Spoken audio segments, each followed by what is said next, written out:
नमस्कार नमस्कार नमस्कार. पार्ले बेक्स्मिथ मारी सह प्रस्तुत कानाला खडा को powered by Vaseline special partners Godrej number 1 आणि क्लिनिक प्लस शॅम्पू या कार्यक्रमात मी संजय मोने तुमच्या सगळ्यांचं स्वागत करतो. आजच्या पाहुण्यांना आपण बोलवणार आहोतच, पण त्याआधी मला सांगा, लहानपणापासून आपल्याला शिकवलं जातं की आपण कोणासारखं वागू नये, स्वतःचं वेगळं स्थान निर्माण करावं, बरोबर आहे? पण म्हणतात ना, नकल को भी अकल लगती है. जेव्हा तुम्ही कुठल्याही व्यक्तीच्या जवळ जाणार त्यांच्यासारखं काहीतरी करताना तेव्हा ती नक्कल होते. पण जेव्हा तुम्ही आवाज देहबोलीतून हुबेहूब तीच व्यक्ती उभी करता, इतकी की स्वतः त्या व्यक्तीलाही आश्चर्य वाटावं, तेव्हा ती फक्त नक्कल राहत नाही, तर ती तुमची स्वतःची अशी वेगळी ओळख होते. आपल्या गाण्यानं, आवाजाच्या योग्य वापरानं ज्यांनी स्वतःची वेगळी ओळख निर्माण केली आणि अशी जागा कलाक्षेत्रात तयार केली की आता त्यांची कुणी नक्कल करू शकत नाही, असे आवाजाचे जादूगार सुदेश भोसले. आले आले आले आले आले आले आले आले हे सुदेश भोसले आले, सुदेश भोसले आले पहा, सुदेश भोसले आले, सुदेश भोसले आले पहा. सगळ्यांचे हे काढतात ते अव्वल, ज्यांचे ते असतात त्यांनाही वाटत नवल, असे हे सिंगर ऍक्टर सुदेश भोसले आले, सुदेश भोसले आले पहा, सुदेश भोसले आले, सुदेश भोसले आले पहा. क्या बात आहे. कसं काय वाटलं स्वागत गीत? अप्रतिम. माझं म्हणजे हे गाणं समोरून कोणीतरी गाताना मी प्रथमच ऐकतोय आणि एवढं चांगलं लिरिक्स माझ्याबद्दल लिहिलं. थँक्यू. आणि तुम्हा सर्व तरुण कलाकारांना खूप खूप शुभेच्छा आणि थँक्यू व्हेरी मच. खूप छान गाणं. या कार्यक्रमामध्ये जी सुरुवातीला स्वागत गीतं होतात त्या सगळ्याचे लेखक आमचे गीतकार संकर्षण कराडे आहेत. त्यांच्यासाठी एक जोरदार टाळ्या होऊन जायची. भोसलेजी, आपल्याला तर सगळेच ओळखतात, अनेक वर्ष तुम्ही या क्षेत्रात आहात, तुमची एक स्वतःची ओळख तुम्ही निर्माण केली. 30, 35, 40 वर्ष झाली त्या गोष्टीला. पण त्याच्या आधी जेव्हा तुम्ही कोणालाच माहीत नव्हतात, तर ही तुमची सुरुवात कुठली, तुमचा जन्म कुठला, तुम्ही या इथे कसे काय आलात? जन्म मुंबईतला हां हां. आणि एका आर्टिस्ट फॅमिलीत जन्म झाला. म्हणजे आई माझी गायिका होती, सुमन भोसले. बरं. माझी आजी एक खूप प्रसिद्ध क्लासिकल गायिका होत्या, दुर्गाबाई शिरोडकर, आग्रा घराण्याच्या. हो. आणि माझे वडील NR भोसले ते चित्रकार होते. तर म्युझिक आणि पेंटिंग असा माहोल असलेल्या एका घरात मी पैदा झालो. तर लहानपणापासून सूर हा कानावर पडला होता. पण आमचा जो फॅमिली बिझनेस होता वडिलांचा, तो होता पूर्वी जसे पोस्टर्स बनायचे, hand painted, oil painted posters फिल्म्सचे. म्हणजे पूर्वी जशी मोठी मोठी पोस्टर्स लागायची, आता जे होर्डिंग्स, बॅनर्स लागतात, जे डिजिटल प्रिंटेड असतात, ते त्यावेळेला प्रत्येक चित्रपट रिलीज व्हायच्या अगोदर, मग ते कितीही थिएटर्स असो, 10, 20, 35 तेवढे बॅनर्स, आणि चित्रपट रिलीज व्हायच्या अगोदर 1-2 महिने अगोदर ते अख्ख्या मुंबई, महाराष्ट्रभर त्याचे होर्डिंग्स लागे. तर ते बाबा माझे करायचे. आणि जी काही प्रसिद्ध चित्रपटांची नावं मी सांगतो, जे बाबांनी मुंबईचे सर्व पेंटिंग केलं. झनक झनक पायलबाजे, मोगले आझम, दोस्ती, आणि दादा कोंडकेंचे जवळजवळ बरेच चित्रपट. लताजी ॲज अ प्रोड्युसर, सख्या सजना, जैत रे जैत, हे बाबांनी केले होते. आणि मी 1974मध्ये 14 वर्षाचा होतो आणि मी शाळेतून असं बाबांना बघायला गेलो की बरेच दिवस बाबा घरी आले नव्हते. रिलीजच्या वेळेला अनेक बॅनर्स व्हायचे. तर मी असं, आणि आई माझी गायिका असून सुद्धा ते जे लेटरिंग सगळे असायचे, टायटल्स, ते बॅनरवर आई लिहायची माझी. बरं. आणि माझ्या बहिणी 3, त्याही आर्टिस्ट. तर मी एक दिवस आईला म्हटलं, आई मी पण करू का गं? तर बाबा म्हणाले, काय म्हणतोय? तो म्हणतो, मी करू का? अरे कर ना, का बिघडलं तर आम्ही आहोत ना, वरून आम्ही सुधारू ते. तर मी पहिलं स्केच हेमा मालिनी आणि राजेश खन्नाचं जे काढलं, ते इतकं उभं होतं की बाबा बोलले, उद्यापासून शाळेत नको, तू आम्हाला मदत कर आमच्या. आणि ती चित्रपट रिलीज होईपर्यंत 1.5 महिना मी शाळेत गेलोच नाही, स्टुडिओत राहिलो. आणि त्या वयात माझ्या हातचे पेंट झालेले बॅनर्स काही थिएटरमध्ये लागले. 74 ते 1982 पर्यंत मी रेग्युलर फक्त पेंटिंग करायचो बाबांच्या हाताखाली. आणि घरात माहोल होता प्युअर क्लासिकल. हिंदी चित्रपट बघायचे नाही, हिंदी गाणी ऐकायची नाही, ती घाण असतात. आणि अशा माहोलमध्ये मी गपचूप विविध भारती, बिनाका गीतमाला, अमीन सायनी ते ऐकायचो. आणि लहानपणापासून मला माहीत नाही काय, मला हिंदी गाण्यांची आवड. Mohammed Rafi, Kishore Kumar, SD Burman, KL Sahgal, RD Burman असं. आणि इतका स्ट्रिक्ट माहोल होता घरात की बाबा असले की मुंबई बाबा गेले रे हे हे हे हे परत बाबा आले की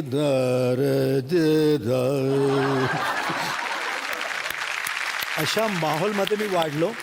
आणि एक मला माहीत नाही काय, मी आता सिंगर बनेन किंवा स्टेज आर्टिस्ट बनेन हे माहीत नसताना सुद्धा नकळत माझी शेकडो गाणी पाठ झाली होती. आणि मला माहीत नव्हतं मी गाणं.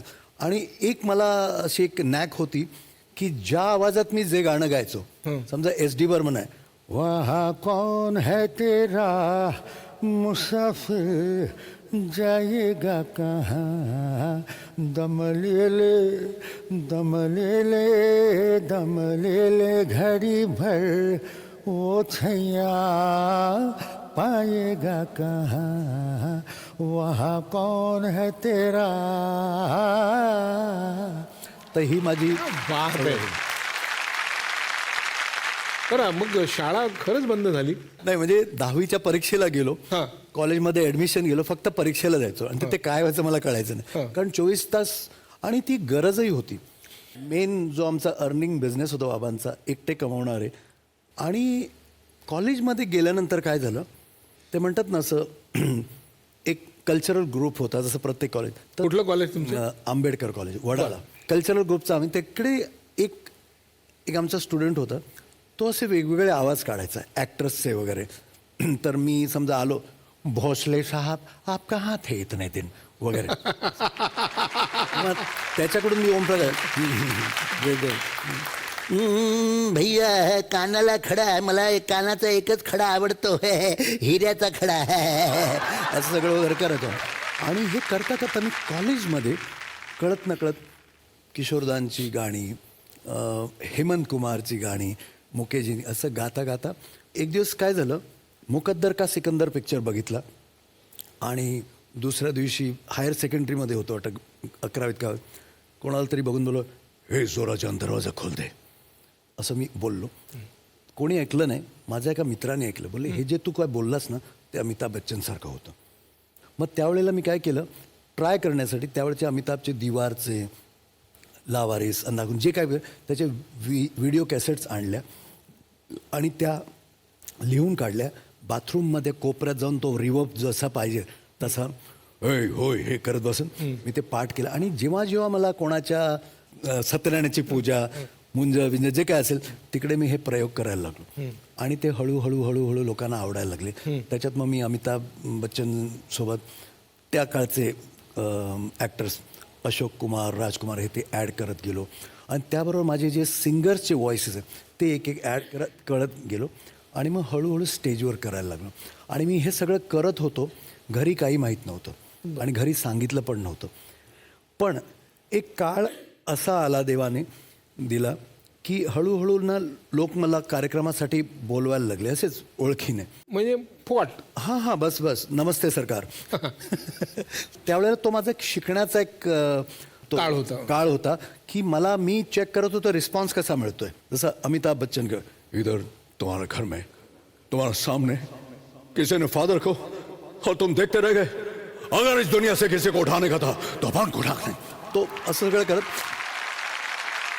हे करता करताना मी काही इंग्लिश प्लेजमध्ये, लहान मुलांच्या प्लेजमध्ये काम करायला घरी अजिबात, कारण आवडत नव्हतं. आणि एक दिवस ना कोणीतरी बाबांना हळू सांगायला लागले, अहो तुमचा मुलगा काय करतो तुम्हाला माहिती आहे का? बोले नाही, एक दिवस येऊन बघा.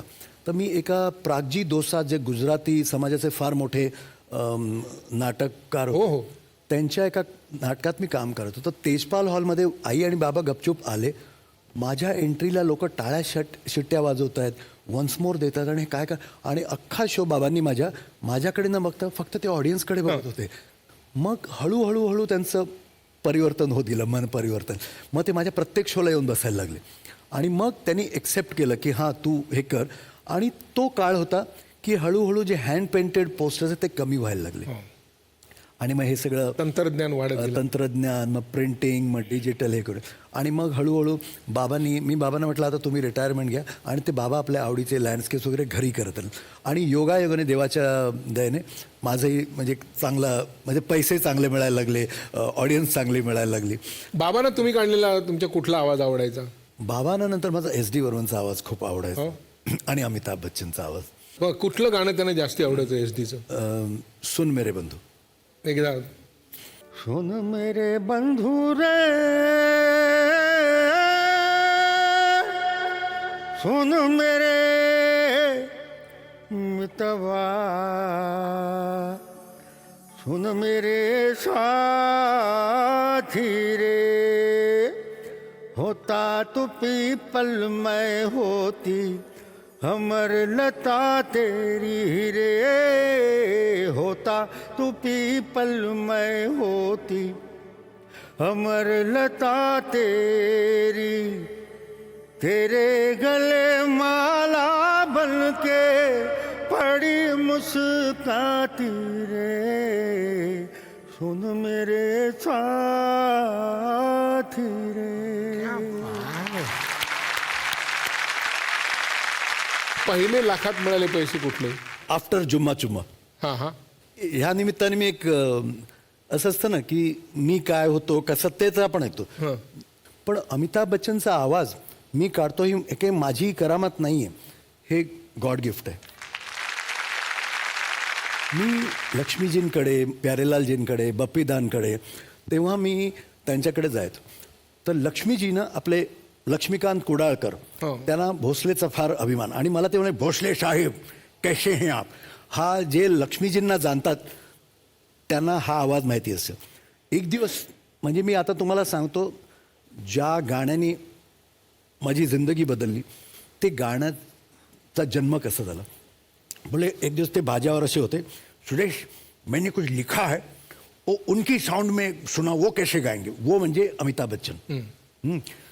अरे ओ जुम्मा, रे ओ जुम्मा. बोले हाँ यही चाहिए मुझे. मेरी जाने मन, मेरे जाने मन, बाहर निकल तो आजा आजा. आजा आजा. बोले तू कल आजा अभी.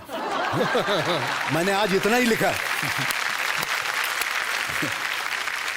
कल मैं और लिखूंगा. असं ना 3-4 दिवस मला बोलवलं आणि बोले अभी मैंने इसकी ना 2 लाइनें बनाई हैं, उनकी साउंड में सुना. जुम्मा चुम्मा दे दे, ते असे कर जुम्मा चुम्मा दे दे. हा बोले यही चाहिए. असा हा मुखडा वगैरे रेडी केला. मग बक्षी साहेबांनी अंतरे लिहिले. रेकॉर्डिंगच्या अगोदर लक्ष्मीजी बोलले सुदेश जिस दिन ये गाना बाहर आएगा देख तू कहाँ से कहाँ पहुँचेगा. आणि रेस्ट इज द हिस्ट्री. आणि ते अमितजीने स्वतः माझी तारीफ केली. सुदेश जया जी 1.5 साल तक मान नहीं रही थी कि ये गाना आपने नहीं गाया. बोले ये आप ही ने गाया और कोई गा ही नहीं सकता. आणि ऑफकोर्स मी परत एकदा लक्ष्मीजी आज नाही आहेत आणि लक्ष्मीकांत प्यारेलालजी, बक्षी साहेब, अमितजी, चिनी प्रकाश, मी त्या अख्ख्या टीमला मी पुन्हा थँक्स बोलतो. कारण मी आजही 27-28 वर्ष झाली मी या स्टेजवर आजही जातो कुठेही जगात पहिला आवाज आहे जुम्मा. अरे ओरडा लगेच, ओरडा जुम्मा जुम्मा, ओरडा जुम्मा जुम्मा. अरे ओ जुम्मा मेरी जाने मन, बाहर निकल, आज जुम्मा है, आज का वादा है, देख मैं आ गया, तू भी जल्दी आ, मुझे मत और तड़पा. अरे तू बोली थी पिछले जुम्मे को जुम्मा दूंगी, अगले जुम्मे को आज जुम्मा है तो आजा आजा आजा आजा आजा आजा है. जुम्मा चुम्मा दे दे, जुम्मा चुम्मा दे दे, जुम्मा जुम्मा चुम्मा दे दे, जुम्मा चुम्मा दे दे, जुम्मा जुम्मे के दिन किया जुम्मे का वादा, जुम्मे को तोड़ दिया जुम्मे का वादा, ले आ गया रे फिर जुम्मा जुम्मा जुम्मा दे दे, जुम्मा जुम्मा दे दे, जुम्मा जुम्मा जुम्मा दे दे, जुम्मा जुम्मा दे दे, जुम्मा.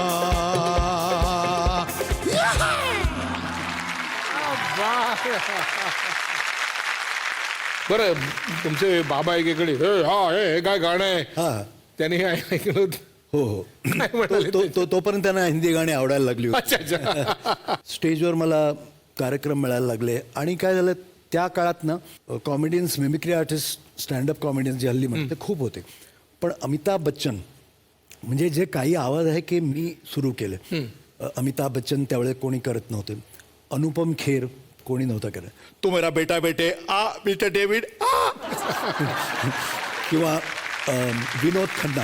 हा, मी ऐकलं खूप त्याच्याबद्दल, कारण विनोद खन्नाचा आवाज असं काही नाही. मी विनोद खन्ना त्यांचे काही एक दोन लाईनीच येतात मला, पण मला खूप आवडतं. यहाँ का दादा है तो हाँ,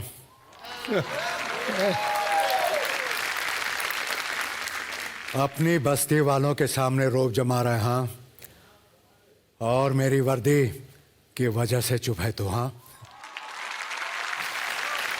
तर हे काही व्हॉइसेस मी नवीन केले. मग संजीव कुमार वगैरे थोडे शोज वाढायला लागले आणि हळूहळू माईक जवळ आला आणि ब्रश दूर गेला आणि मग ऑफकोर्स गाणी मिळाली, जुम्मा चुम्मा मिळालं, नाव झालं आणि बस 82पासनं आतापर्यंत म्हणजे लोकांनी इतकं प्रेम दिलं आहे.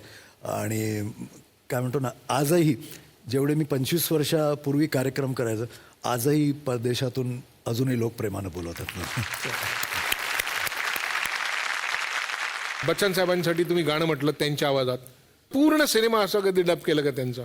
नाही. काही काळानंतर अशा गोष्टी व्हायला लागल्या की अमिताभ बच्चन बघा सध्या प्रत्येक दुसरी ॲड अमितजींची असते, तर हिंदी जे असतं ओरिजिनल ते करतात, पण बाकी आपल्या ज्या भारतीय जेवढ्या भाषा आहेत त्याच्यात मी करतो.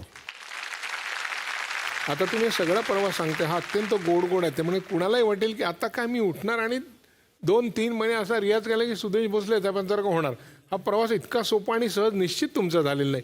काय कानाला खडे आहेत त्याच्यात भरपूर असतील.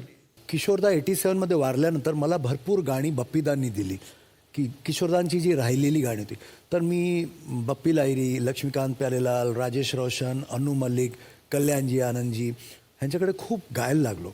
आणि अचानक काय मी जाणवलं की 6 महिने मी एकही कार्यक्रम घेतला नाही, कारण ऑलमोस्ट एव्हरीडे मी प्लेबॅक रेकॉर्डिंग करायचो.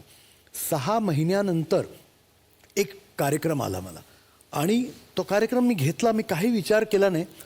माझं नाव स्टेजवर अनाऊन्स होत होतं, मी विंग्समध्ये उभा होतो आणि माझे पाय लटपटत होते. इतक्या वर्षाच्या सगळ्या अनुभवानंतर वर्ष 20 वर्ष गायल्यानंतर सुद्धा माझे पाय लटपटले. तेव्हा मी कानाला खडा लावला. का? कारण स्टेजवर गेल्यानंतर लोक असे बघतील ही भीती वाटत. तेव्हा म्हटलं सुदेश, कधीही स्टेज आहे ना, म्हणजे सगळ्यांचा बाप हा स्टेज आहे. तुम्ही सिनेमात करा किती करा, स्टेजवरचं जे रिस्पॉन्स आत्ता मला ह्यांनी ज्या टाळ्या त्याचा जो किक आहे किंवा त्याचा जो आनंद आहे तो कुठेही नाही. तर तेव्हापासून मी म्हणजे आणि कितीही मोठा हो कलाकार आणि त्याचं किती श्रीमंत असो तो कलाकार, त्याला जर एका कार्यक्रमात टाळी कमी पडली तर त्याला झोप येत नाही. तर त्यामुळे मी म्हटलं स्टेज ज्यांनी मला नाव दिलं हे कधी बंद करायचं. समोर स्क्रीनवरती तुम्हाला काही वाक्य दिले जातील. ओके. प्रसिद्ध मराठी संवाद डायलॉग आहेत. बापरे. हा नटसम्राट मधला संवाद आहे भोसले साहेब, आणि तो आम्हाला असं वाटतं की तुम्ही अमिताभ बच्चन साहेब यांच्या आवाजात आम्हाला ऐकवावा. जो आपल्या जागी उभा आहे ठामपणे उभा आहे तो मी आहे ज्युलियस सीझर, मी आहे प्रतापराव, मी आहे ओथेलो, सुधाकर आणि हेमलेट आणि नटसम्राट गणपत रामचंद्र बेलवलकर. यानंतरचं आहे लय भारी नावाचा गाजलेला चित्रपट आहे. अरे बापरे. त्यातला आपला हात भारी आपली लाद भारी च्या मायला आपलं सगळंच लय भारी. हे तुमच्या मायला आमचं सगळं भारी, भारी, आमचा हात भारी, याला लाथ मारी त्याला कोण तारी द्यायला, त्याच्या मायला लगेच सबसे भारी हमारी गंगू भारी, हे आय. ही मराठीतली कविता वेगवेगळी फुले उमलली रचुनी त्यांचे झेले. अच्छा, मी हे तुम्हाला असराणीच्या आवाजात आहे. चालेल चालेल. वेगवेगळी फुली उमललेली रचुनी त्यांचे झेले, पाणी प्याले, प्याल्यामध्ये प्याले, एकमेकावरी उधळली, गेले ते दिन गेले, अब क्या बचा हाय. शक्ती कपूर करतो मी. आई मला खेळायला जायचंय, जाऊ दे ना व. नदीमध्ये पवायला जायचंय, आऊ दे ना व. माझा सगळा अभ्यास झालाय, आई मला जाऊ दे ना व. मी तुझं तगलं काम करतो, धिंक तिका धिंक तिका धिंक तिका धिंक तिका पू. बघतो ना मी आता वेळ बघत होतो, तुमचा नुसता आवाज नाही, तुमचा चेहरा पण त्यांच्यासारखा व्हायला लागतो. हो हो. आणि त्यामुळे ही नक्कल राहत नाही. ऍक्च्युली ही ही, नक्कल राहत नाही. काय म्हणतो आपण त्याला, दाद असते. मला एक 2 बेस्ट जे कॉम्प्लिमेंट्स मिळालेत स्पेशली सचिनदांसाठी च्या आवाजात जेव्हा तेव्हा ती मिमिक्री नसते, ती कॉमेडी नसते. हो हो हो. तर मला मेहमूद साहेबांनी एकदा बघितलं स्टेजवर, सुन मेरी गा, आणि मला येऊन बोलले, बेटा जब तू गाता है ना तो तू ऊपर कनेक्ट हो जाता है. आणि एकदा आशाजीनं फर्स्ट टाइम भेटलो मी, आणि आशाजींनी मला कुठेतरी ऐकलं होतं सचिनदाचं. बोले, सुदेश तू ते दादांचं गाणं गाशील का? तुम्ही खूप घाबरलो, तुम्हाला कल्पना येईल की माझ्या मनाची, मी इतका प्रचंड आणि कोणी साथीला नव्हतं. तर मी डोळे मिटले आणि अमरप्रेममधलं एक गाणं घातलं. हो राम रे हो रमा, डोली में बिठाई के कहा,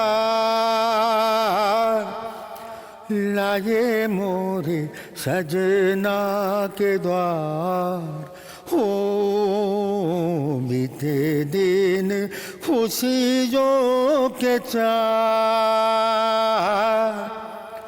देखे दुख मन को हजार, हो डोली में बिछाई के कहा.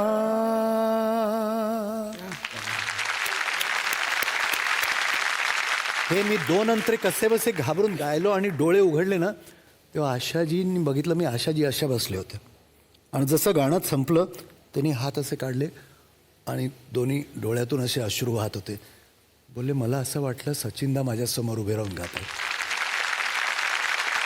पण एक आहे, मी एक कटाक्षाने एक रूल पाळलाय, मी नक्कल करतो, मस्करी कधी करत नाही.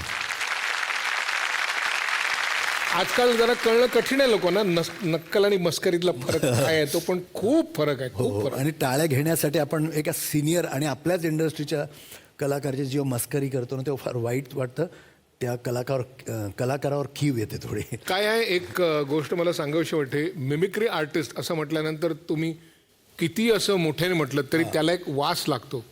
आणि ते मिमिक्री नाही आहे. मला वाटतं हे करतात सादर, त्याला आपण अभिव्यक्ती सादरीकरण असं म्हटलं तर त्याचं खरं तुम्हाला रूप लक्षात येईल की ते काय करतात. नक्कल वेगळी असते. थँक्यू. नक्कल ही माणसाची बदनामी करण्यासाठी की माणसाला खाली दाखवण्यासाठी असते, परंतु त्या माणसाची आठवण इतरांना त्याच्या थोरवी सकट लक्षात यावी याच्यासाठी जे प्रयत्न करतात ते सुदेश भोसले असतात. त्यामुळे त्याला अभिव्यक्ती सादरीकरण असं म्हणावं असं मला वाटतं, किंवा त्याला चांगला योग्य शब्द करा. तर मी चुकत नसेल तर माझ्यामध्ये बरोबर आलं. थँक्यू. अच्छा, या सगळ्या प्रवासामध्ये नमस्कार पासून हे घ्या, नमस्कार हे कधी सुरू झालं? तर पहिला 1982 मध्ये मी एका असं कंपनीत एक काहीतरी मिमिक्री वगैरे करत होतो. त्याच्यानंतर मेलडी मेकर्स हा ऑर्केस्ट्रा तिकडे होता, तर त्यांनी मला पाहिला तिकडे. तर मला त्यांनी अगोदर विचारलं मागे बोलून, ते मेलडी मेकर्सच्या कलाकारांनी, की तुम्ही काय नोकरी करता का? म्हटलं नाही, नोकरी नाही करत, पेंटर आहे मी. तर बोले आमच्याकडे याल का? तर मी एकदम ऑफकोर्स मेलडी मेकर्स मोठं नाव होतं. बरं. आणि मी घरी गेलो. आई बाबांना बहिणींना सांगितलं की अरे मला त्यांनी बोलवलं आहे. दुसऱ्या दिवशी सकाळी 7 वाजता अशोक कुमार सराफ जे मेलोडी मेकर्सचे ओनर आहेत, त्यांनी त्यांचे 2 कलाकारांना टॅक्सीने पाठवलं घरी गोरेगावला. आता त्यावेळची परिस्थिती थोडी आमची सो होती. तर मी की आता मेलोडी मेकर्स महिन्याला 30 कार्यक्रम, पर शो ₹1000. म्हणजे आता त्या काळात हां नाही असा मी विचार करून गेलो. असं मी टॅक्सीतून दादरच्या त्यांच्या ऑफिसमध्ये मग 30,000 भोसले कमावणार तुम्ही. गेलो मी. तुम्ही आमच्यावर येणार का? अशोक कुमार सराफ. म्हटलं हो. सगळ्या झाल्या गोष्टी. तर म्हटलं साहेब ह्याचं काय? ₹60 पर नाईट. आणि मी घरी आलो तर सगळ्या माझी आई माझी बहीण झालं नक्की झालं हो किती म्हटलं काय नाही. अरे नाही तुला नाही घेतला त्यांनी. म्हटलं घेतला ग. मग तोंड का उतरलंय? म्हटलं ₹60. तर ते पण थोडे नरवलं. पण त्याही काळात कमीत कमी 20, 25, 30, 35 शो करायचो आम्ही. तिथून 1986 ज्या दिवशी आशाजीने मला पाहिला तर आमचे विजय देसाई मॅनेजर आहेत मेलोडी मेकर्सचे, जे आता YB चव्हाणला. तर त्यांनी आशाजीने म्हटलं ह्याच्यासाठी काहीतरी करा ना. तर त्यांनी मला म्हटलं हे परत गा तुम्ही. तर मी ते डोली में बिठाई के गाणं परत गायलो. बोले तुम्ही आता एक काम करा, एक हेमंतांची लाईन गा. तर मी परत गायलो. मला एक अमिताभचा आवाज काढा, कारण त्यांनी हे सगळे माझे प्रकार स्टेजवर पाहिले. तर अमिताभ म्हटलं मी थोडा कॉन्फिडन्स, मग आता एक लाईन संजीव कुमारची करा. ते केलं त्यांनी आणि बोलली ही कॅसेट मी घेऊन जाते. काही बोलल्याने दुसऱ्या दिवशी पंचमदांकडून मला फोन आला आणि त्यांच्या मॅनेजरने सांगितलं पंचमदा ने आपको पासपोर्ट लेके म्युझिक रूम पे बुलाया. तर आशाजींनी काय केलं, जे गाणं मी गायलो होतो ना ते गाणं पंचमदा आंघोळ करत होते बाथरूममध्ये, ते गाणं बाथरूमच्या बाहेर त्यांनी प्ले केलं. हां. आणि पंचमदा घाबरले, अरे मेरे पिताजी को तो गुजरे बहुत जमा. पंचमदा बोले मुझे ऐसा लगा मेरे बाबा बाथरूम के बाहर खड़े होके गा रहे. तो मैं ऐसे नहाते नहाते आधे नहाने में बाहर आया कि कौन है? बोले कोई नहीं, ये नया लड़का है सुदेश भोसले. तो सुदेश तुम्हें हम अगले हफ्ते हांगकांग में शो है आशा भोसले RD-1 नाईट, उसमें तुम हमारे साथ चल रहे हो. आणि तिथे माझी पहिली एंट्री नंतर मी पहिल्या एंट्रीच्या एंडला मी सुन मेरे बंधू गायलो. तर पंचमदा विंग्समधून आले, घट्ट मिठी मारून डोळ्यात अश्रू होते आणि बोलले मी मुंबईला गेलो पहिलं गाणं सुदेशला देणार. आणि मला त्यांनी 86 पहिला प्लेबॅक सिंगर बनवलं. बर. आणि ती माझ्या फर्स्ट एंट्री नंतर आशा भोसलेंचा मुलगा आनंद भोसले तो आला, सुदेश फार छान झालं. आणि माझा हात पुढे गेला, असं काहीतरी ठेवलं.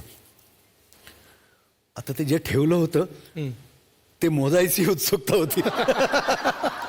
सरळ बाथरूममध्ये टाक टाक मोजले, डायरेक्ट 6000. क्या बात आहे. वा. तर त्याच्यानंतर मी जेव्हा स्वतःचा शो केला, पहिली अमाऊंट 6 lakhs. वा. तर हा 60चा जो हे ना, तर मला हे पण तुम्हाला 6 लकी आहे 6 लकी. आणि अजून तुम्ही 60 नाही आहात, म्हणजे अजून तुमचा खरा काळ सुरू व्हायचा आहे. तर तुम्ही वडिलांचा आवाज काढलात, मुलाचाही काढायचा. हो हो. पंचमदांचा कुठला? तुम क्या जानो मोहब्बत क्या है, और दिल की महफिल सनम ये महफिल नहीं दिल है.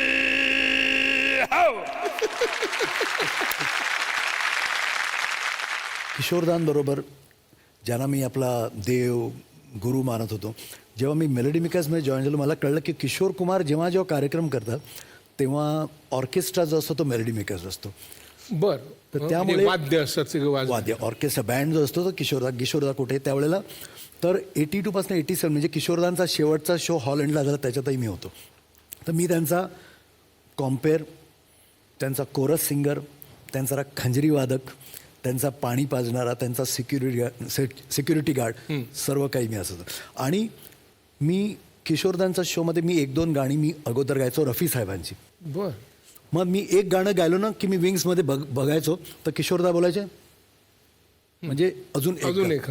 तर मी अजून एक गायचो, ते बोले अजून एक गा. मग 1-2 गाण्यानंतर अब मुझे बोला. मग किशोरदा यायचे आणि मग 1 तास 1.5 तास 2 तास कळायचंच नाही म्हणे. आणि मी विंग्समध्ये फक्त रेकॉर्डिंग करायचो नुसतं एकलव्याप्रमाणे. तर लताजी, किशोरदा, आशाजी आणि अमिताभ बच्चन हे जे आपले बॉलिवूडचे जे स्ट्रॉंग पिलर्स आहेत त्यांच्याबरोबर अनेक वर्ष मी काम केलं आणि बरंच शिकलो. आणि ह्याच्यात एक शिकलो म्हणजे हे मी ह्या कार्यक्रमातून नवीन जे कलाकार आहेत त्यांना सांगतो की आता म्हणतात एका रियालिटी शोमध्ये आल्यानंतर ओव्हरनाईट स्टार बनतात काही कलाकार. त्यांच्यासाठी की आजही 4 कलाकार शेवटच्या क्षणापर्यंत रिहर्सल करायचे. आशाजींनी जी गाणी लाखो वेळा गायली आहेत स्टेजवर त्याची पुन्हा सर्व गाण्यांची प्रॉपर रिहर्सल होते. तर एक शिकलो ह्या चौघांकडून की आपल्याला जो सक्सेस मिळाला आहे तो लाईटली घेत नाही आजही. लग्न वगैरे नाही झालं तुमचं ना? माझं हां. 1 मिनिट झालंय बहुतेक. हो का? पण मग एक काय कुठे कधी कसं जमलं काय? कारण या तुमचा सगळा कार्यक्रम बघता ह्याच्यामध्ये मला कुठे असं लग्नाला वेळ नाही दिसला कुठेच काही. ॲक्च्युली जेव्हा स्टुडिओ सकाळी उठलं की बाबांबरोबर जायचं. ती 7-8 वर्ष फक्त स्टुडिओ पर रात्री थकून घरी यायचं. आणि मग मेलडी मेकर्समध्ये राहिलो. त्यामुळे प्रवास. तर त्यामुळे असं व्हायचं मी जेव्हा पण मुंबईत यायचो ना तर घरी आई आणि माझ्या बहिणी आलास चल तयार हो. म्हटलं कुठे? मुलगी बघायला जायचं आहे. आणि हा मी घरी पोचताना मला भीती वाटे अरे आज परत जायचं आहे. असं करता मग एक दिवस लग्न झालं. कोणाबरोबर लग्न केलं आपण? ज्याच्यात माझं करिअर सुरू झालं ज्या orchestra Melody Makers Ashok Kumar Saraf ते योगायोगाने आज माझे सासरे आहेत. अच्छा म्हणजे हो 8 रुपये. मग कसं काय जमवलं तुम्ही? नाही ॲक्च्युली परत कसं ते जमवलं नाही. त्यांची फॅमिली आमची फॅमिली यांचेही घरचे चांगले संबंध होते. बरं. अशोक कुमार सराफ मला कारण 24 तास त्यांच्या समोरच राहायचो मी. तेव्हा ते मला ओळखायचे. मी त्यांच्या मुलीलाही ओळखायचो हे मला. आणि ती एक फार उत्तम पियानिस्ट आहे. तिने किशोरदांबरोबर कार्यक्रम केले. ती खूप चांगली म्युझिशियन. आमची ओळख होती. तर त्यांनी मला विचारलं की लग्न करशील का? आणि मी पण मी माझ्या आईबाबांना विचारलं. ते म्हणाले हो ओके. म्हणजे म्हणा ना चटमंगनी पटब्याह असं आमचं झालं. बरं हा झाला आयुष्याचा प्रवास. एरवी प्रवासाला निघताना काय तुमचे हे आहेत म्हणजे काय नियम पाळता काय? कारण प्रत्येकाची एक वेगळी पद्धत असते की हे करायचं ते करायचं. आणि तुम्ही खूप प्रवास केलाय आणि आपल्या प्रेक्षकांनाही कळेल की बाबा खूप प्रवास करणाऱ्या लोकांनी 4 लोकांचं ऐकलं की त्यांना कळतं बाबा आपलं कुठे चुकत असेल तर हा माणूस खूप चांगलं करतोय. पण ॲक्च्युली ना प्रवासाच्या बाबतीत माझा ॲडवाईस न घेणं बरं. कारण मला समजा 10 दिवसांनी जायचं असेल ना तर मी आजपासून बॅग भरायला लागतो. त्याच्यानंतर की समजा मी गोरेगावला राहतो. मला अंधेरीला जायचं असेल आणि तुम्ही जर माझ्या गाडीत माझी बॅग बघितली ती बॅग पुण्यात 1 आठवडा राहू शकतो एवढं सामान असतं. म्हणजे एक्स्ट्रा कपडे एक्स्ट्रा खाणं. एक मिनिट थांबा तुम्ही नका बोलू. तुम्हाला घरचाच आहेर काय मिळते बघूया. सुदेशला खाण्याचा खूपच शौक आहे. घरी आहे तर ते ठीक आहे पण कुठे जायचं असेल त्यांना तर फुल गाडी लोडेड लागते. नाश्ता, तिखट, गोड, लाडू, फ्रूट्स, पाण्याच्या बाटल्या आणि 2-3 चार्जर्स. म्हणजे अशी एवढी मोठी बॅग जाते गाडीत. तर एक दिवस असं झालं की मला असं वाटलं की आता इथे जवळच जायचं आहे कुठे तर कशाला एवढं सगळं घेऊन जायला पाहिजे. तर मी फक्त एकच बॉटल ठेवली आणि एकात काय ठेवलं असेल आणि त्याच दिवशी नेमकी एवढं कुठेतरी ट्रॅफिक जॅम झालं काहीतरी झालं होतं. तर त्यांना 4 तास लागलं परत यायला. आणि जे घरी येऊन जे बोंबाबोंब झाली त्या दिवशीपासून मी कानाला खडा लावला की कुठेही त्यांना जायचं असेल तर फुल लोडिंग बॅग करूनच द्यायची त्यांना. म्हणतो टिपिकल कॅन्सरियन आहे मी. कॅन्सर म्हणतो ना कर्करोग त्याचं घर पाठीवर असतं तसं आहे माझं. म्हणजे हे झालं तर मग ह्याच्यासाठी एक ऑप्शन. असं काय झालं तर एक ऑप्शन. फ्लाईट डिले झाली तर ऑप्शन. समजा शो वाढला तर म्हणून एक ऑप्शन. आजचा शो कॅन्सल झाला पाऊस आला आणि उद्या राहावं लागलं तर प्रत्येक ऑप्शन असतं. अच्छा. म्हणजे फेब्रुवारीपासून छत्री बाळगून ती Yes. नोव्हेंबरपर्यंत गाडीतनं घेऊन फिरणाऱ्यांपैकी आहात तुम्ही. येस. एक नवीन आम्ही आता सुरू केलं आमच्या कार्यक्रमामध्ये, माझा खडा माझं मत. माझा मग तुम्हाला एक प्रश्न विचारला जाईल, त्याला 2 पर्याय आहेत. ओके. त्यातलं एक पर्याय तुम्ही निवडायचा, एकच. पहिलं म्हणजे जुम्मा चुम्मा का शावा शावा. जुम्मा चुम्मा. सुदेश भोसले नक्कल की सुदेश भोसले गायन. परफॉर्मर. आवडता गायक कोण तुम्हाला आवडतं, किशोर कुमार साहेब का रफी साहेब? खूप डिफिकल्ट आहे. बरं, आपण थोडं सोपं करू. ओके. तुम्हाला परफॉर्मर म्हणून सादर करायला कुठला गायक आवडेल दोघात? किशोर कुमार. Correct. सोपं केलं ना. पण पर्सनली जेव्हा मी ऐकतो गाडीत किंवा झोपताना, मोहम्मद रफी साहेबांना ऐकतो. तुमची एक सहगायिका आहे, त्याची तुमची चांगली केमिस्ट्री आहे, पण आम्हाला ती तुमच्याकडनं ऐकायची. वैशाली सामंतबद्दल वैशालीजी आणि आमचे खूप जुने संबंध, म्हणजे त्यांचं त्या एक खूप प्रसिद्ध व्हायच्या अगोदरपासून मी त्यांच्याबरोबर कार्यक्रम केलेत. आणि आता असं झालं ना, मी सगळ्या कलाकारांबरोबर अशी ट्युनिंग होत नाही, तर एरवी पण आमची चांगली दोस्ती आहे. आणि स्पेशली स्टेजवर आमचं जे ट्युनिंग आहे ते खूप छान आहे. आपण बघूया त्या काय म्हणतात ते ऐकूया आपण. नमस्कार सुदेशजी, संजयजी. सुदेशजी, तुमच्याबद्दल बोलायचं म्हणजे हा एपिसोड कमी पडेल मला. सुदेश भोसले हे नाव फक्त मिमिक्री आणि अमिताभ बच्चनजींचा आवाज म्हणून तुमची ही ओळख आहे. It's your claim to fame. परंतु या एपिसोडमध्ये मला सांगायचं आहे की एक व्यक्ती म्हणून आणि एक कलाकार म्हणून तुम्ही खूप ग्रेट आहात सर, खूप ग्रेट आहात. गायक खूप होतील, संगीतकार खूप होतील, परंतु सुदेश भोसलेसारखं एक रसायन नेहमी घडत नाही. आणि आम्हाला आणि आमच्या पूर्ण महाराष्ट्राला, पूर्ण भारताला तुमचा खूप अभिमान आहे. केवळ कलाकार म्हणून नाही, तर एक व्यक्ती म्हणून तुम्ही तुमच्यात जी सेन्सिटिव्हिटी आहे त्याला सलाम आहे.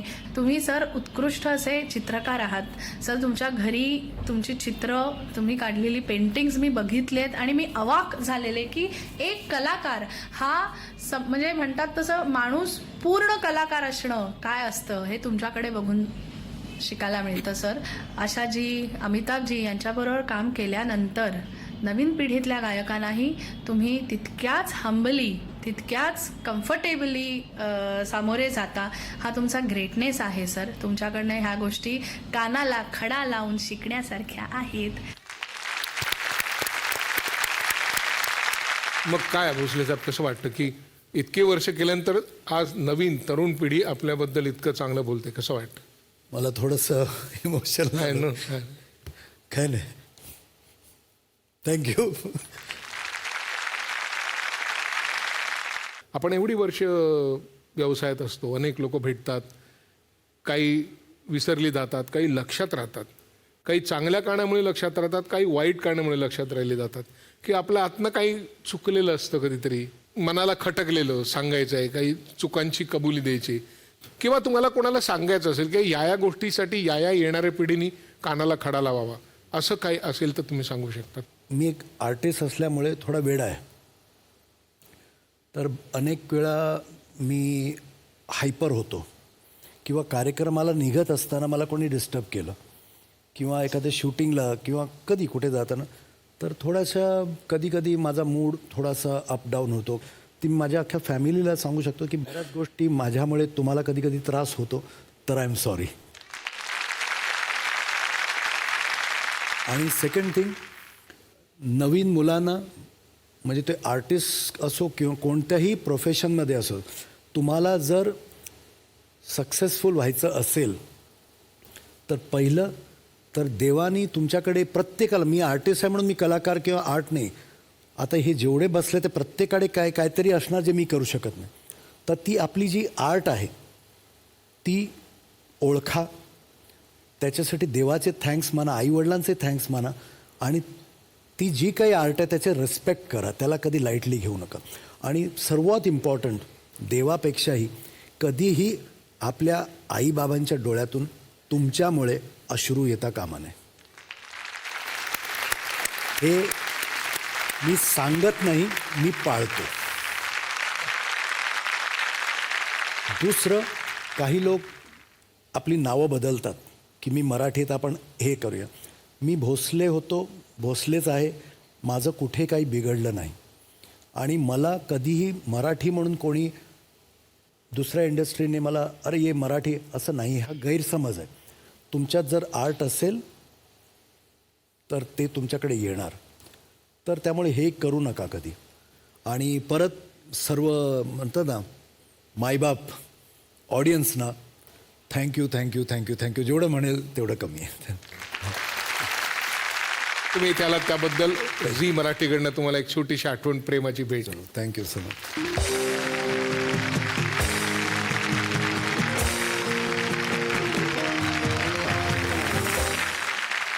कधी कधी काही लोकांना जवळून पाहिल्यावर, भेटल्यावर त्यांचं वर्णन करावं असं वाटत नाही, कारण शब्दच सापडत नाहीत. पण एक नक्की, आज सुदेशजींना भेटल्यानंतर अमिताभ बच्चन ते राजेश खन्ना, किशोरदा ते पंचमदा, ओम प्रकाश ते असराणी आणि संजीव कुमार ते विनोद खन्ना, ही सगळी माणसं कानाला खडाच्या मंचावर आलेत असं वाटलं. या सगळ्या मोठ्या माणसांसोबत काम केलेले, त्यांना जवळून भेटलेले आणि त्यांनी जसं आपल्याला आयुष्यभर एंटरटेन केलं तसंच एंटरटेन करणं हा माझा धर्म आहे असं मानणारे सुदेश भोसले आले. त्याला आपण पुढच्या वाटचालीसाठी खूप खूप शुभेच्छा देऊया. आता इथेच थांबूया आणि पुढच्या भागात भेटूया, ज्या कार्यक्रमाचं नाव आहे पार्ले बेक्स मितमारी सहप्रस्तुत कानाला खडा, को powered by Vaseline, special partners Godrej number 1 आणि क्लिनिक प्लस शॅम्पू. बीच राह में दिलबर बिछड़ जाए कहीं हम मगर, और सुनी सी लगे तुम्हें जीवन की ये डगर,